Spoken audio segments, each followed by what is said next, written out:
ნახოთ პოლიციის კადრი არის, რომ ერთ ხელში რაცია უჭირავს, მეორე ხელში ტელეფონი უჭირავს რა. არადა რეალურად ეს უნდა იყოს ადამიანი, რომლისთვისაც უკვე გაწერილი არის, მან კარგად იცის რა არის, კანონდარღვევა რა არის, სამართალდამცავ და ის უკვე მოქმედებს შესაბამისად, ხედავს სამართალდარღვევას და მოქმედებს. აბსოლუტური ეს არის, რა ქვია, გაუთვალისწინებელი. რომ რა უნდა გააკეთონ, ვაიმე როგორ უნდა მოიხსნեն, რასაკვირველია.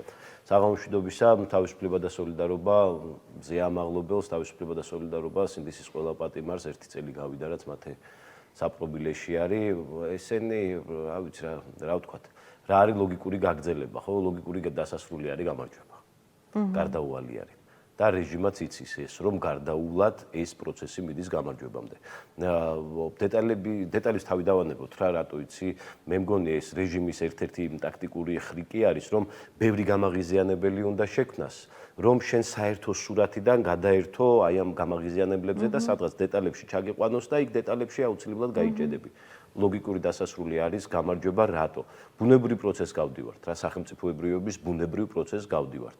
დასრულდება ახლა ეს 40 წელი და ჩვენ უკვე ვართ აი ამ წიგებზე, როდესაც საბჭოთა საქართველოს გახდა დამოუკიდებლობის მოპოვებით პოსტსაბჭოთა და ჩვენ აი ახლა ამ ჯაჭვსაც უკვე წყვეტთ და საქართველოს აღარ იქნება პოსტსაბჭოთა ქვეყანა. აი ეს გამარჯვება არა მარტო აი ამ კონკრეტული ვითარების დასასრული იქნება, არამედ აი ამის დასასრული იქნება. რომ საქართველოს აღარ იქნება პოსტსაბჭოთა ქვეყანა, საქართველოს იქნება სახელმწიფო სამართლებრივი, რომელიც დგას მოქალაქეებზე. და ეს სამოქალაქო საზოგადოება დაიბადა ახლა რა, აი ეს ერთი წელი არის, აი როგორც არის მაგალითად ბავშვის ჩასახვიდან გაჩენამდე, რომ დრო არის აუცილებელი, აი ამ ბუნებრივ პროცესს გავდივართ ახლა. ეს აღარ არის უბრალოდ პროტესტი.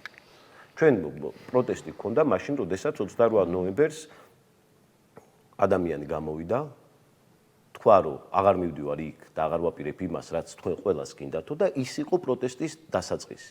ახლა ეს არის კარგად ჩამოყალიბებული, გააზრებული, შესახორცებული წინააღმდეგობა. წინააღმდეგობა იმისა, რაც საქართველოს არ ჭირდება, რაც საქართველოს მოქალაქეებს არ ჭირდება, სახელმწიფოებრიობას არ ჭირდება. ეს არის რეჟიმი, რომელიც თავს გვახვევს იმას, რომ უნდა ვიმართებოდეთ ერთი ადამიანის ხუშტურით. ეს ხო არ არის რაღაცა გეგმა, კანონზომიერი, განვითარება, იდეოლოგია, არა, ხუშტური არის. იმიტომ რომ მას ეშინია ფულის დაკარგვის, იმიტომ რომ მას ეშინია ძალაუფლების დაკარგვის და აზრზე არ არის რა არის საქართველო. რატო არის ძალა ერთობაში? რა ძალა აქვს აი ამ სამოქალაქო საზოგადოებას?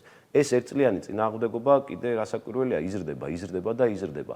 ჩვენ სამოქალაქო თავდადების მაგალითები ვიხილეთ, სწორედ ესეთ ადამიანებზე უნდა იდგეს სახელმწიფო.